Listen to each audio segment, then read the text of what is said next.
Welcome. Well, you're at home with Jim and Joy, and you are an important part of our EWTN family, and we are delighted that you have tuned us in today. And we would love to hear from you during our live broadcast. So give us a jingle at 1-800-221-9460. If you're calling and you're outside North America, you can reach us at area code 205-271-2980, and you can always send us an email, jimandjoy@EWTN.com.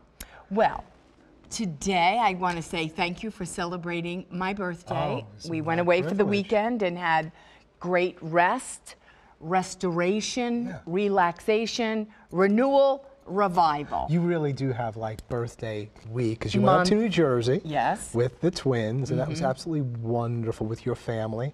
And then we had an extended weekend, really, 4 days in a beautiful part of Florida. And we had 2 days out on the beach.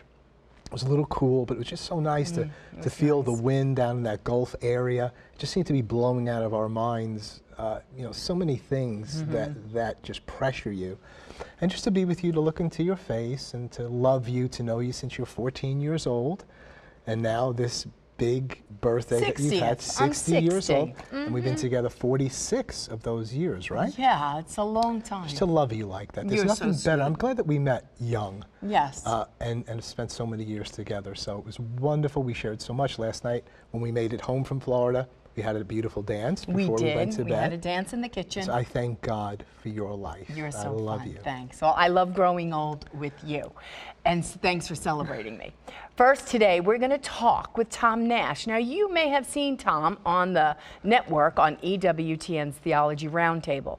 Now, he is a research associate for Ave Maria Radio, and he's also the author of a great new book called What Did Jesus Do? The Biblical Roots of the Catholic Church. Well, Tom, welcome to At Home. Great we are thrilled to have you. Happy birthday, and God bless you. You're many years together. Gives me hope as a single man that I might yet be married. Dare to hope, dare to pray. God does the impossible. So. We're going out to hundreds of millions out here. Who knows? You never know. But thanks for stopping by. And you've written another book, What Did Jesus Do? Many people are familiar with the phrase, what would Jesus do? What would? But you put the emphasis on, well, we know some things he did. What did Jesus do? And in relationship to what in particular did Jesus do? In particular, that Jesus, if we want to know what he would do or what he would advise us to do, well, what did he do 2,000 years ago? And he established a church, clearly. Before even the first book of the Bible, I mean the first book of the New Testament, it wasn't written until 20 years after the ascension of our Lord, death, resurrection, and ascension. Then the last book, the New Testament, John, it's by the end of the 1st century. It's not compiled till the end of the 400s. Well, that prompts the question, well, who's going to put those books together versus that? But we know what Jesus did do is that he founded a church, and he founded it on the authority of the apostles. We know that in the upper room, Jesus said after his resurrection, before his ascension, he speaks to the apostles, and when he gives them the power to forgive sins, right before that he says, as the Father has sent me, so I send you. And you think, well, how did the Father send Jesus? Well, shortly thereafter, we can see in the Great Commission, right before his ascension, he says, all authority in heaven and on earth has been given to me. You know, therefore, go make disciples of all the nations, baptizing them in the name of the Father and the Son and the Holy Spirit, teaching them all I have commanded you. So we know that he sends them with full authority on heaven and on earth because that's what he received from the Father. They don't have it apart from him and the Father. They do it in the name and the power of the Father. And we know that they have that power because in the Acts of the Apostles, right after Pentecost, they don't say, and they devoted themselves to Jesus' teaching. Well, we know it's Jesus' teaching, but they said the apostles' teaching shows they have that power, shows that they have that God-given authority from Jesus. And that's where we see that the reason we believe in the church is precisely because Jesus founded it and sustains it. Yeah, this is so critically important. As a Catholic who became lapsed, myself personally, came into a dramatic conversion of knowing the Lord and went to another tradition. And then it wasn't until about 30 years later of understanding that Jesus established a church and that I came back, you know, to the Catholic faith. Because for many of us outside of the Catholic tradition, many good evangelicals and charismatics and Pentecostals, it's still hard for us to even hear what you're saying, because Jesus came to save sinners. Jesus came to destroy the works of the devil. We don't hear Jesus came to establish a church. So that if I experience that salvation and knowing the Lord, I mean, isn't that really all that matters? I mean, what does it matter what tradition I'm in? Well, because Jesus said so, and we can look at that. It's Jesus always said been, so? Yeah, Jesus said so when he founded the church, and we know that St. Paul, even St. Paul, the great St. Paul, in 1 Timothy 3:15, calls the church the pillar and the foundation of truth. We know that in God's people, even in the Old Covenant, there's a unity. And in the New Covenant, Jesus prays in the upper room also, that they may be one as you and I are one, Father. Well, you can't get any more one than the persons of the Trinity, the Father and the Son, and the Holy Spirit. Well, if he's going to pray for that, we know that his word always is fulfilled. Isaiah 55 says, you know, the word of God will not come back void. He's going to provide a structure. I mean, we understand that in the United States and elsewhere, whether you have a king or elections, there has got to be some means of succession. There's got to be means of holding together. And we know that if he's praying for that unity, he's going to give us a structure of unity. People will say sola scriptura. I say, well, the Bible's wonderful, fundamental, and indispensable, but we don't have people being generally literate to even try that until the 1900s, the 1800s, and more developed areas, 1900s, 20th century. So you need, even then, you needed people to guide you, whether it was Luther or Calvin. All those guys, God bless them, but they themselves, in all of their writing and their pronouncements, demonstrated you need to have an authority figure, because when there are problems, and it is interesting, one quick thing, Luther, the whole coalition fell apart initially. Zwingler, Bucer, and Luther, it fell apart in 1529 over the Eucharist. The principle of unity became the principle of division, and one of my favorite hymns written by Martin Luther, but hey, Almighty Fortress is our God was written that same year, and I think how ironic and how appropriate that hymn came out the same year that the coalition against the church, because they got it wrong about the Eucharist. Just have about 30 seconds. Yeah. What's your hope? What do you see already happening with the book? Yeah, I'm hoping to reach out to, I was up in Hansville, and there was a Baptist gentleman who was speaking to him, and there was a convert also, and so it was nice just the other day. But I would like to have anybody, fallen away Catholics, non-Catholics, non-Christians. The Lord is for everybody. He came to make disciples of all nations. That's my hope. That's my prayer. And I hope I can do in this book some small way. Tom Nash, thanks so much for stopping by. Thank you. And At Home with Jim and Joy. What did Jesus do? And when we come back, we'll be speaking with James Day, EWTN West Coast Studio Operations Manager. Don't go away. Plenty more to come. We'll be right back.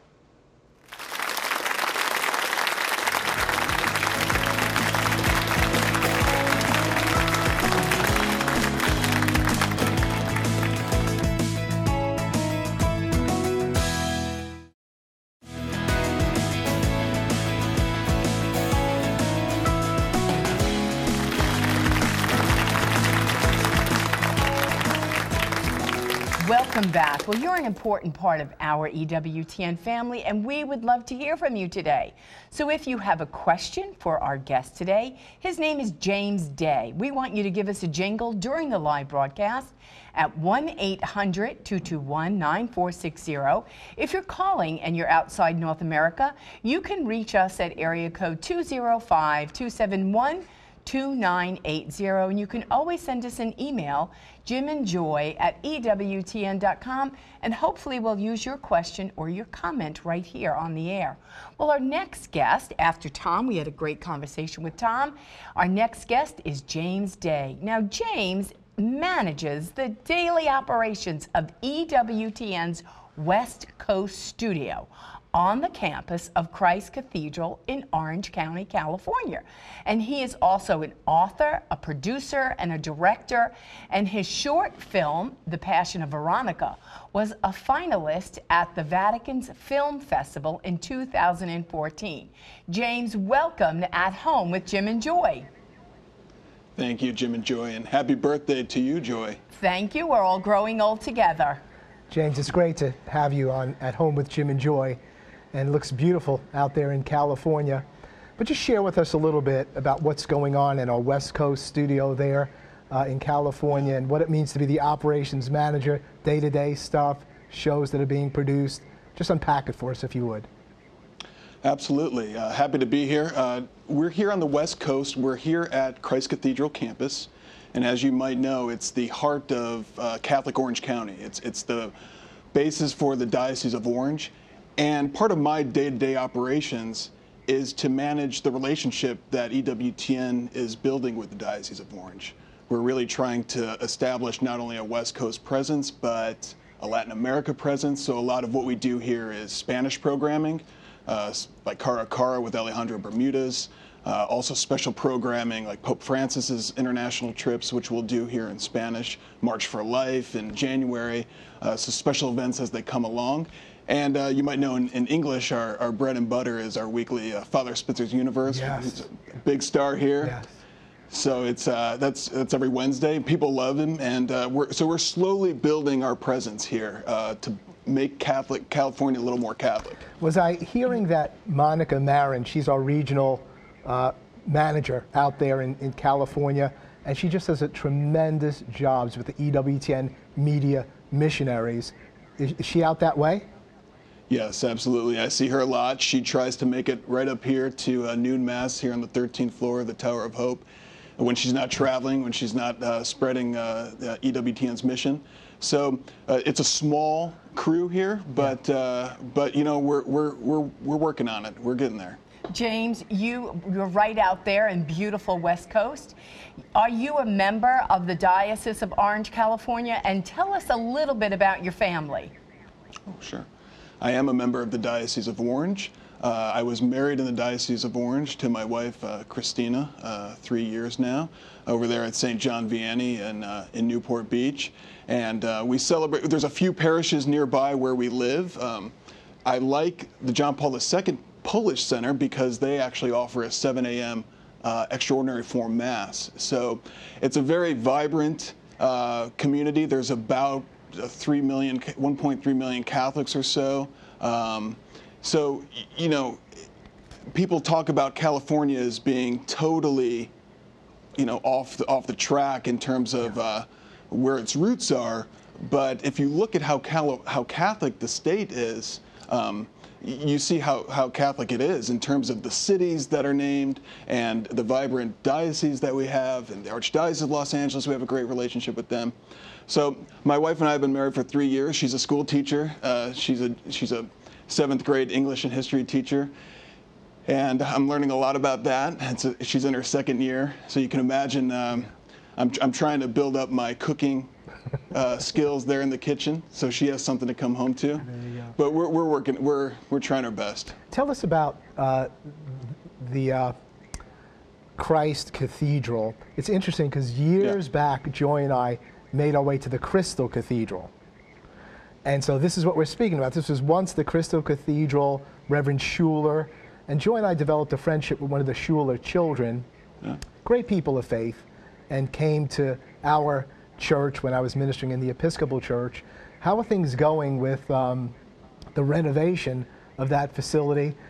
You know, it was quite beautiful as it was, but I don't know how conducive it was to a Catholic liturgy and setting. What's going on there? Are things about complete, or a lot more work to be done, or what's happening? No, great question. They're currently restoring the interior of the Crystal Cathedral for Catholic worship, as you mentioned. So it's going to take some time because it's contingent on, well, it's such a huge building. There's 10,000 glass window panes, for example. Wow. But also Bishop Van wants to take time in making sure that the money is there to pay for it, which I think is very fiscally responsible. So we're looking at probably about 1.5 years before that's ready for the dedication. But to your point about Crystal Cathedral, I do mention a lot of people will say, well, where do you work? Where is EWTN? Yeah.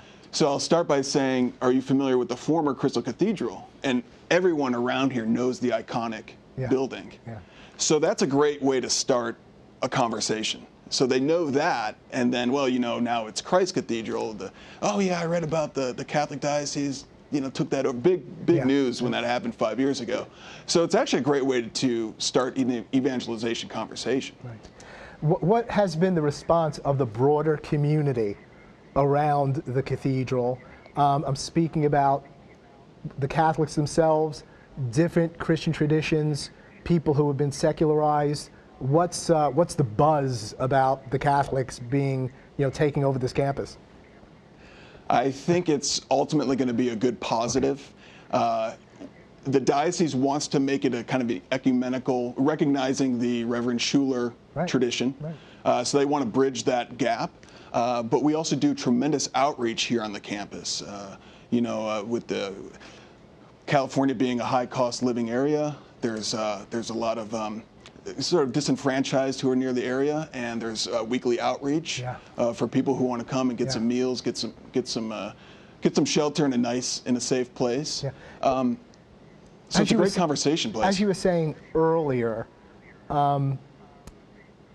it's interesting that kind of the taste of Catholicism that our brethren from different traditions are getting, and more secular people, regarding this group that has taken over that campus, is that it's so evangelical, so mission-oriented, what you're doing there. And as you said, there's not only Catholics that are committed. If you're a Christian out in that area, you got a pretty dedicated commitment. And I think for them to see Catholicism through the lens of what's going on at the cathedral and EWTN is really powerful. I think so. The challenge is making sure that they know about it. And knowing that this is a vibrant place for evangelization, because not only do we have EWTN here, we have a radio studio right next door. Father Spitzer, he doesn't have to go very far for his weekly show. He just comes down from the 9th floor. So it's almost like it's kind of like, I liken it back to the medieval age when there was like this a castle around the village, and everyone kind of came to the castle or came to the cathedral back in the Middle Ages. That's what I think we have here. It's almost like a university for adults. It's just getting that word out. Well, James, you recently have published an article in the Catholic World Report from Borkowski to Benedict, and so it was a joy for us to read through that. Thank you. You're way out ahead of us because you got so much in this area of art and faith and cinema. But what was your point in writing it? What were you trying to get across as you kind of assessed cinema over these years? And it seems to me like you kind of segmented it in various periods, what was being promoted at various times, and its impact upon you. So unpack the article first, if you would. Yeah, the basic point of this article from Catholic World Report, from Bukowski to Benedict, was to kind of highlight or do an overview of how Hollywood basically went from a friendly institution towards Catholicism. And I used The Agony and the Ecstasy, the 1965 film about Michelangelo building the Sistine Chapel, as an example. And all of a sudden, in the next, curiously, with Vatican II, which I think when Vatican II sort of opened up its windows, I think secular culture said, well, the Catholic Church may not be so rigid anymore, so maybe we can expand our films into more, sort of controversial areas. And then with that came, I think, an antagonism towards Catholicism in the main. So the article sort of briefly covers that, with Pope Benedict XVI as my guide in sort of rerouting me towards the fundamentals. I really love film. I have a master's in film, but I think I was losing an aspect of my faith in trying to be like those secular filmmakers. So it's a broad, I know there's a lot there, but that's sort of like the broad concept of the article. Well, that is the broad concept, but unpack it more fully for us. Okay. You speak about a golden era. And I don't know if those are your words or if that's what we kind of hear. What was that golden era? What made it golden? What was being proposed at that time regarding cosmology, the human person, good and evil, virtue, struggles, redemption? Is that what the golden era was about to some degree? And then the transition, and then where are we now?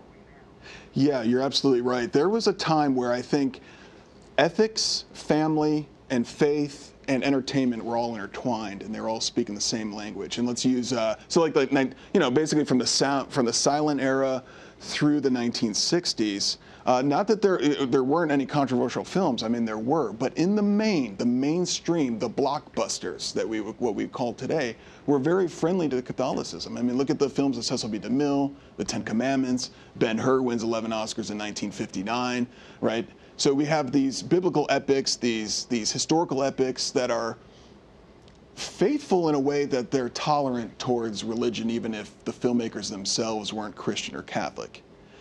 And then things started to change by the mid-'60s, and My Agony and the Ecstasy sample was that it's kind of a clunky movie. It's good and it's wholesome, but there's something to it that is maybe they weren't into it as they would have been in, say, in the 1950s.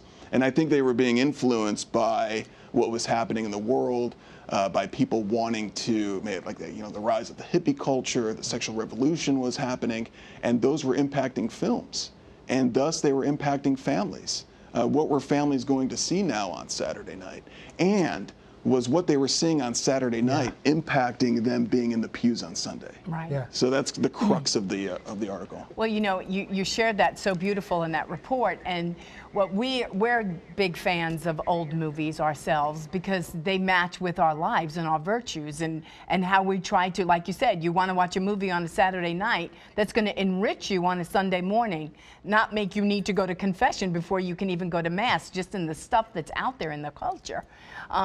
So what is the answer? How could we turn this ship that seems to be so far out there?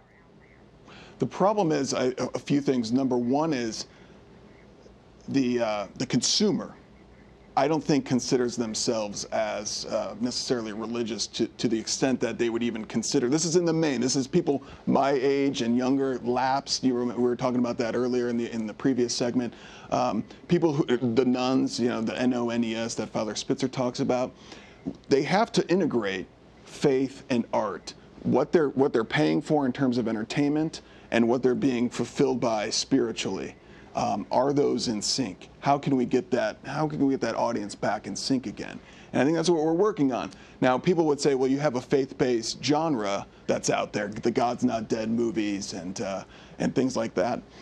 I don't necessarily see those as Catholic, though. The Catholic, I don't think, sees themselves first and foremost as a Catholic when they go to a movie. Right. I think they're a little more secular that way. So I think we need to change that language as well, change that mentality in the Catholic. James, we have an email for you. It says a lot of movies coming from Hollywood are just disgraceful. When a good, wholesome movie makes its way to the theaters, it seems to do well. Why are there not more family-oriented movies of this type if there is a willing audience? And this is Rick's from Fairbanks, Alaska. Rick, what I would say is looking at it from a business aspect. It's a business. Movies are a business. As someone might want to write a script, and they do, and they might want to get it out there in Hollywood, that speaks volumes to the dignity of the human person and the values that Jim was talking about earlier. But if a studio head is going to look at it and say, well, how much is this going to make? What's the bottom line here? And it's probably not going to be much. Then they're not going to pursue it. The problem with the faith-based movies, the wholesome films that we're seeing now are two. One is it's a small budget, so it's a little the risk versus reward idea. And two, they're not really pushing the envelope as much. Currently, Hollywood is seeing itself as edgy, as controversial, as pushing the envelope towards broader social issues. And yet the funny thing is, wholesome films, which is usually family, ethics, mutual values, faith, living those today, and the controversy about that is I think that's a little more pushing the envelope than the kind of stuff we're getting today on the mainstream. Well, sometimes just in our daily life, that's enough drama in and of itself. In and of your workplace, in and of your family. You're just trying to live your faith, love the Lord your God with all your heart, soul, mind, and strength. And there's an attack just to do that. And so you watch a movie, and it's just, there's no support at all.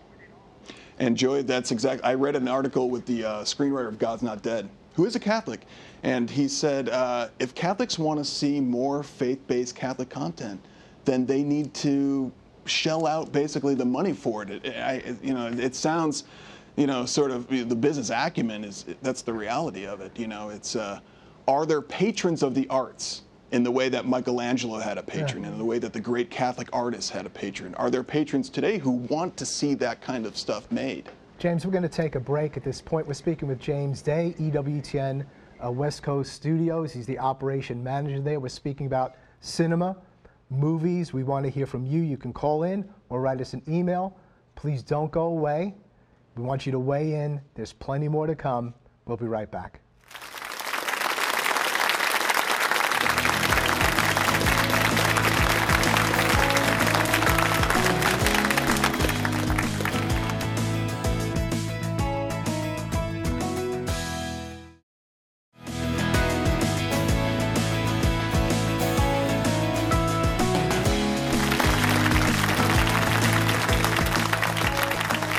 back. Well, remember that we want you to be a part of our show. So if you have a question today for James Day, give us a jingle during the live broadcast at 1-800-221-9460. If you're calling and you're outside North America, you can reach us at area code 205-271-2980. You can always send us an email, jimandjoy@ewtn.com, and hopefully we'll use your question or your comment right here on the air.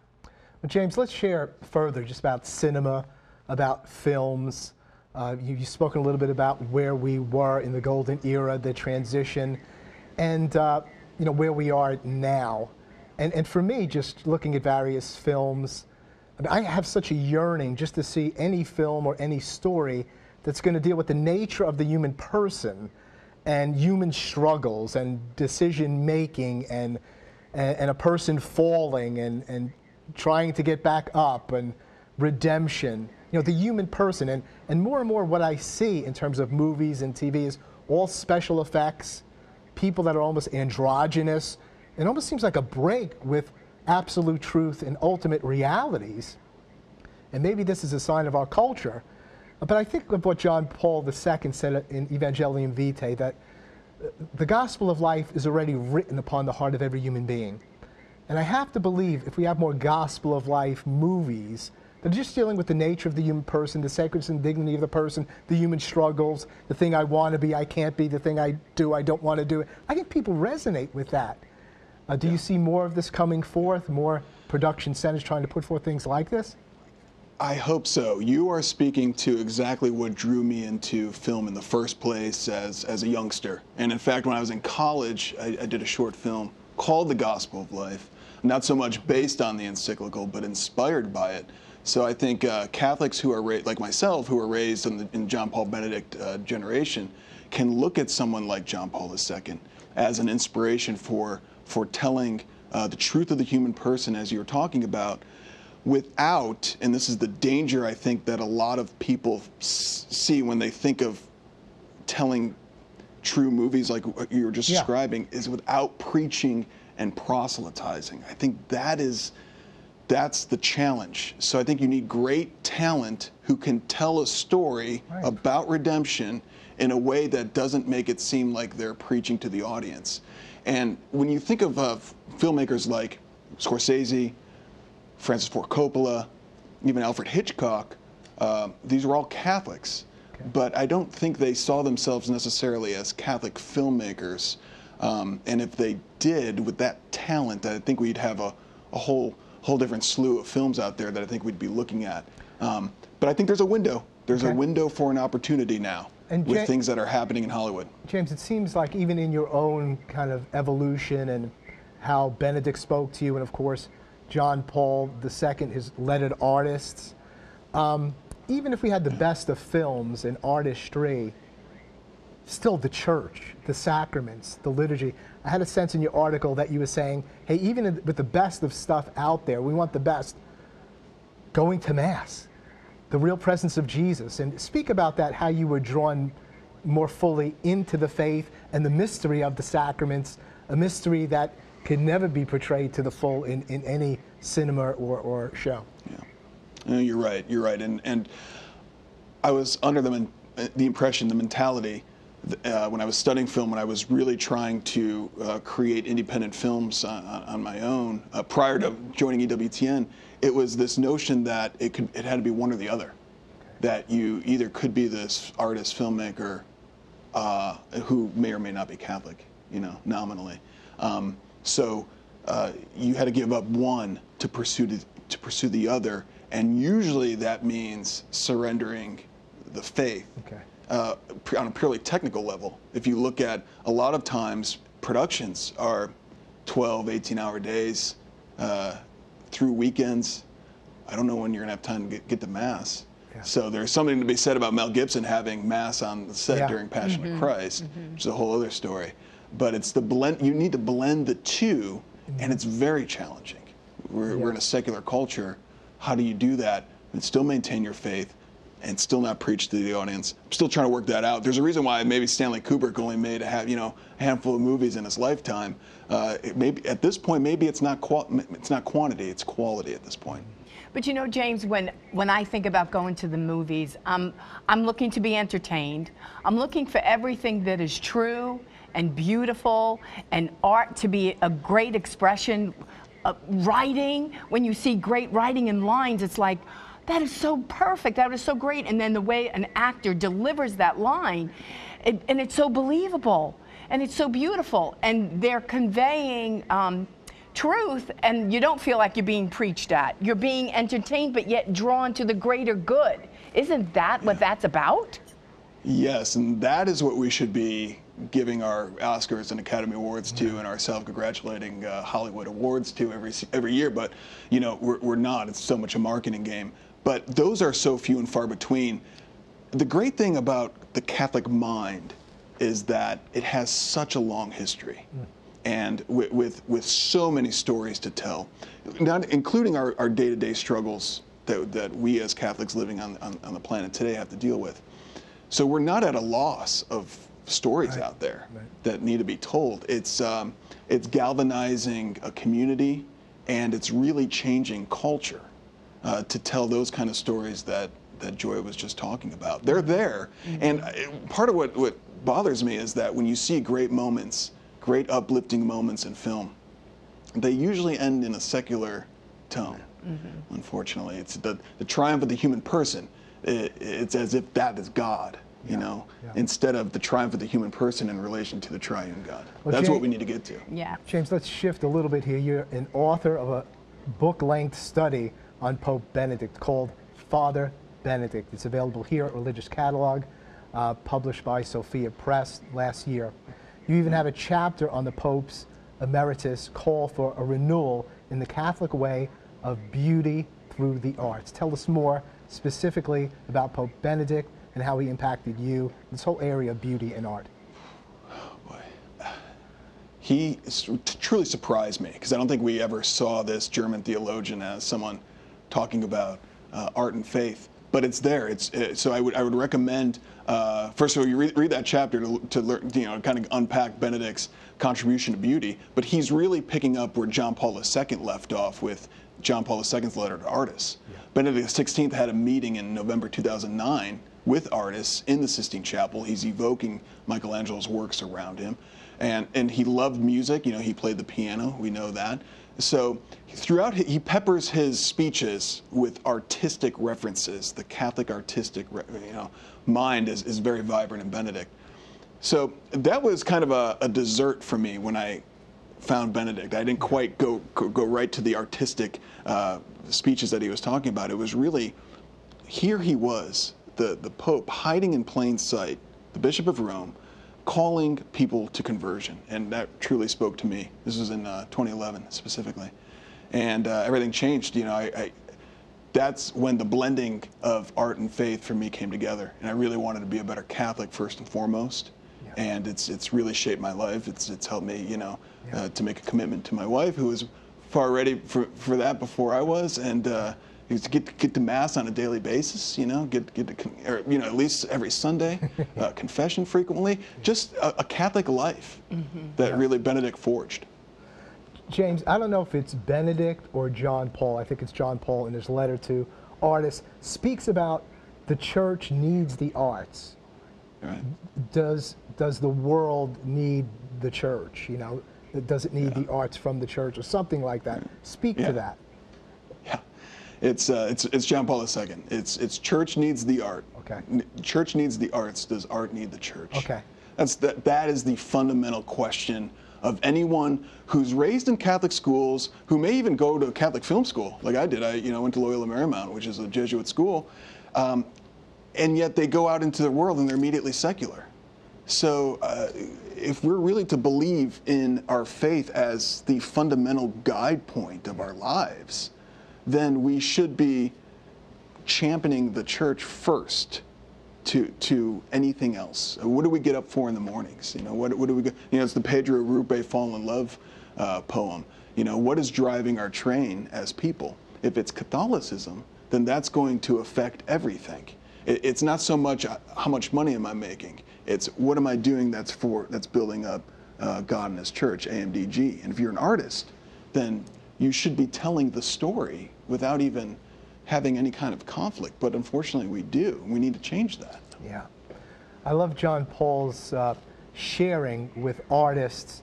And I was a little taken back, with the church needs the arts. I was kind of like, when I first heard that, I was like, really? I mean, but he speaks about the incarnation and God with a face in Jesus Christ and how that changes everything and the incredible art that's we have at the Vatican and other places and sculptures and music and because it's all incarnational, it's so sacramental and the church needs that because it's sharing about the most holy Trinity, but this one who's come to us with a face and giving us a new understanding of the whole created order.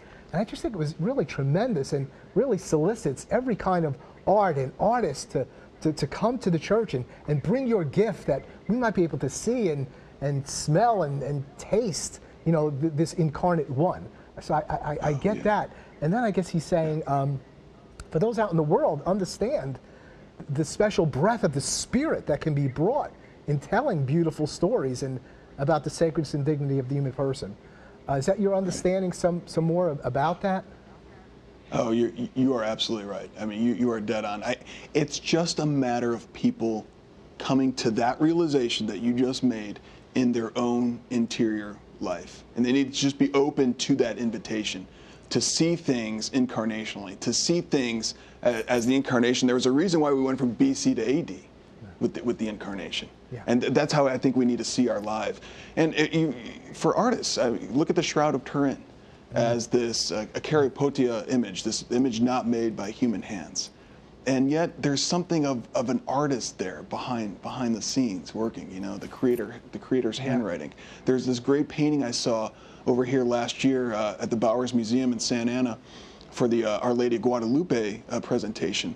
There was a painting of God the Father as an artist with his easel, painting the Guadalupe tilma image. Yes. And that really spoke to me as something, wow, our God himself is an artist. Mm-hmm. Yeah. So beautiful. And John Paul makes that point speaking about, he goes to the book of Genesis and says, I think he says, God is the ultimate craftsman.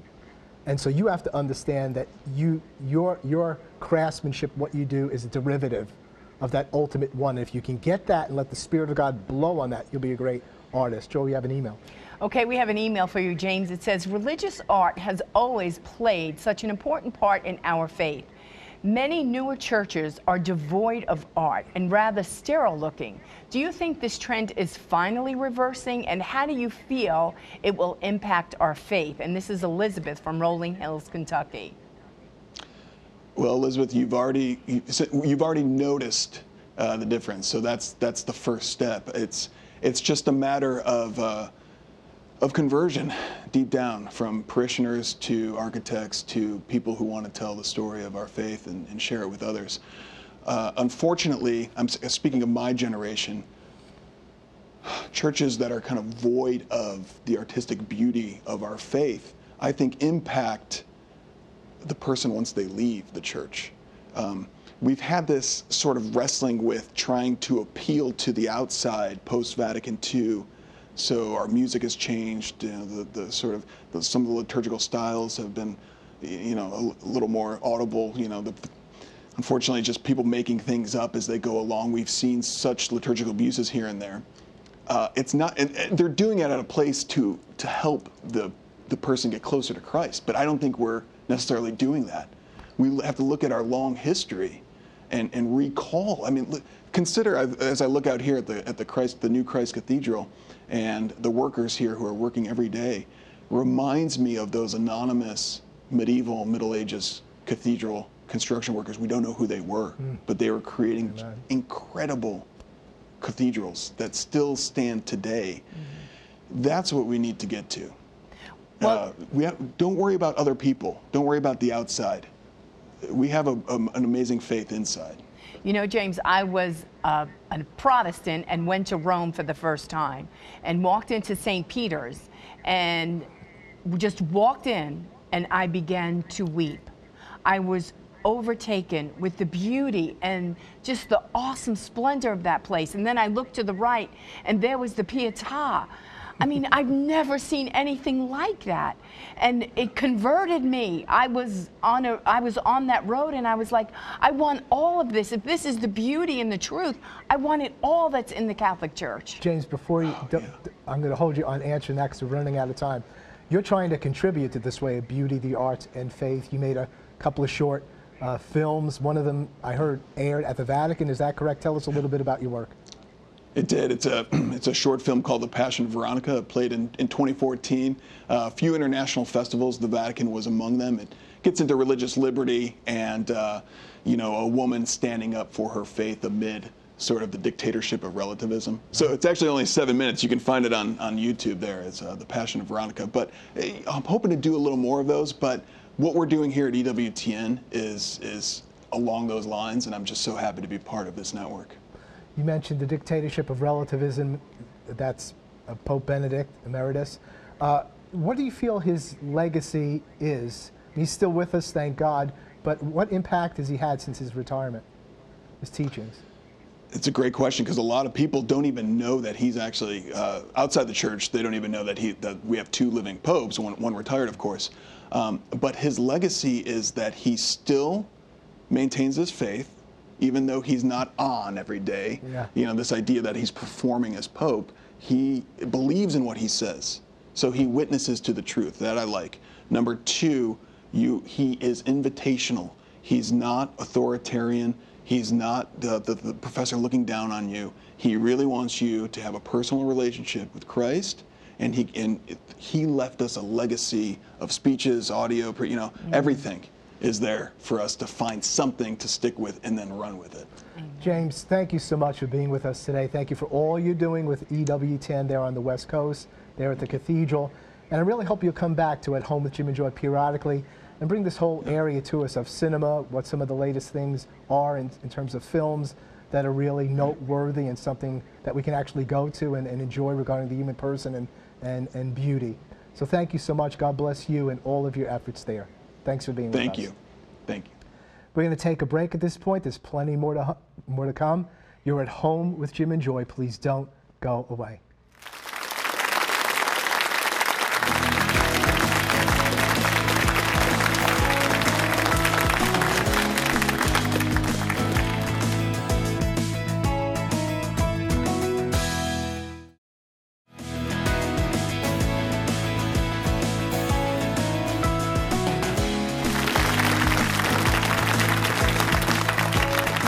Welcome back. Well, you're an important part of our EWTN family, and we would love for you to join us live right here on At Home and be a member of our studio audience. All you need to do is contact the EWTN Pilgrimage Department, send them an email, pilgrimages@ewtn.com, give them a jingle at 205-271-2966, and you too could be a member of our studio audience. You could go up to Hansville, Alabama and visit the Shrine, Mother's Resting Place. We would love to have you. Well, right now we're going to go straight to Rome to hear from Joan and see what she has for us today. Joan? Well, greetings from Rome to all of you at home. And a very interesting story developed over the weekend here from a meeting of the members of Voice of the Family.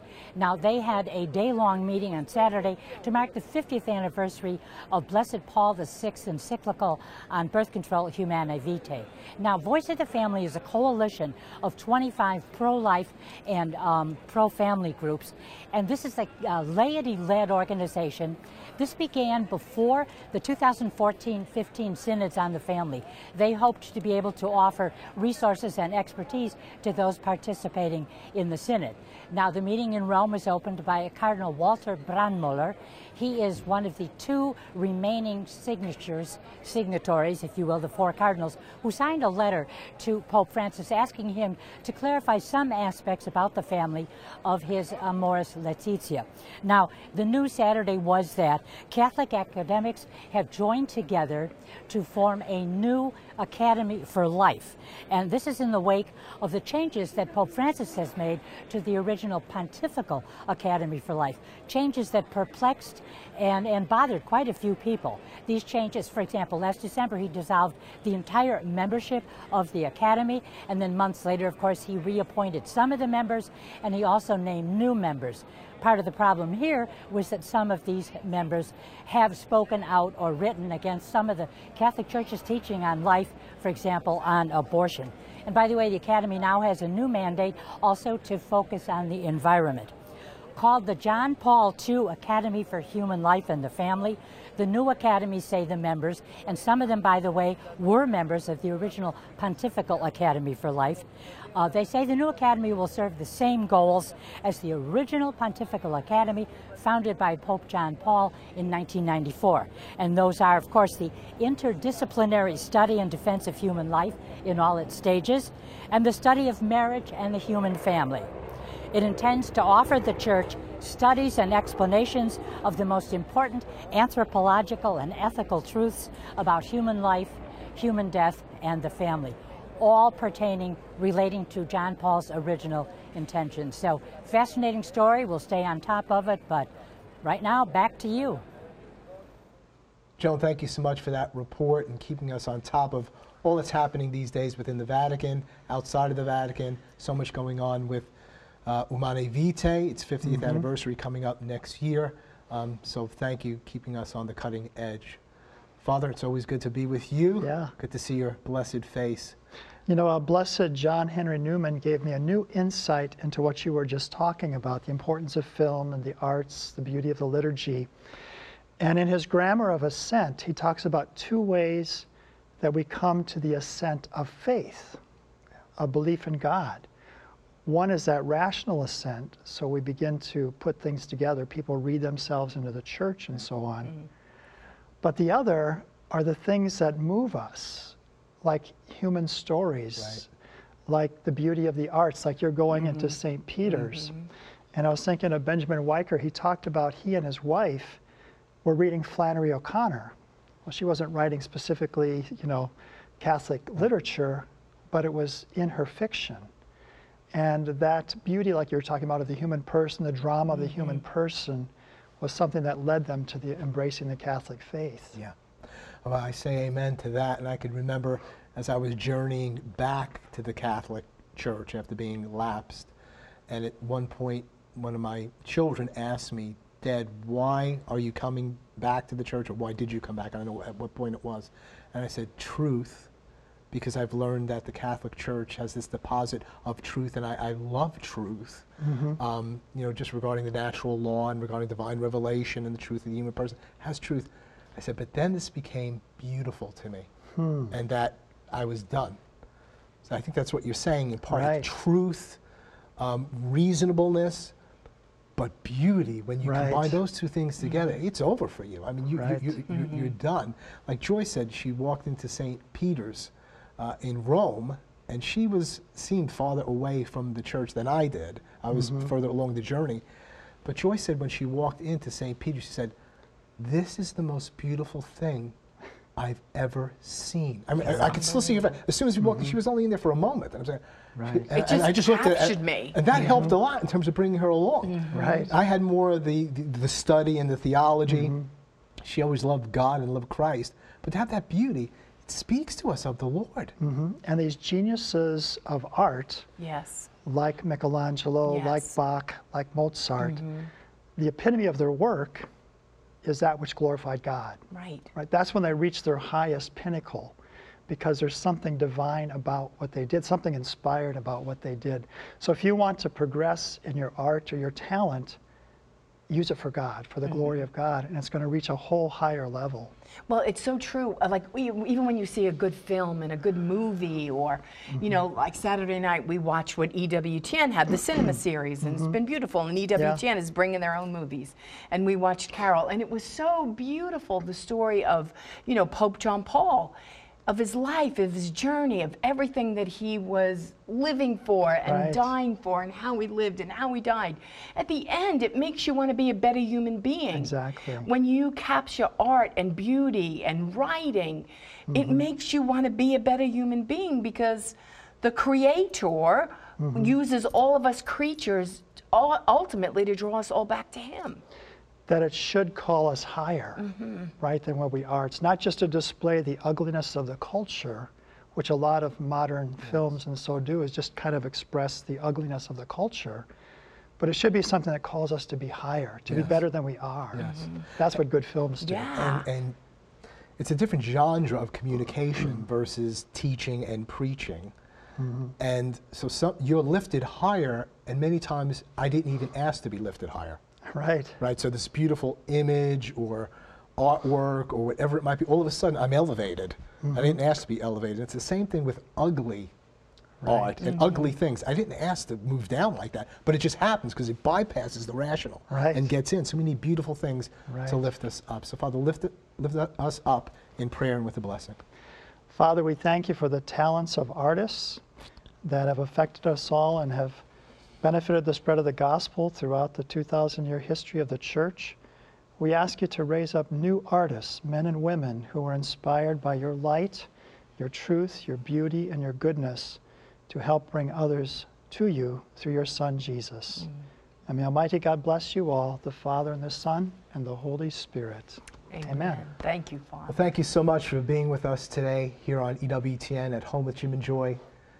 And isn't our faith a beautiful faith, a true faith, a beautiful faith?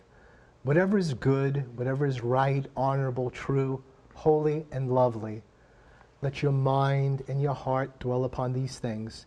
And EWTN wants to bring these things to you. God bless you and all of your loved ones. Keep it on EWTN. Bye now.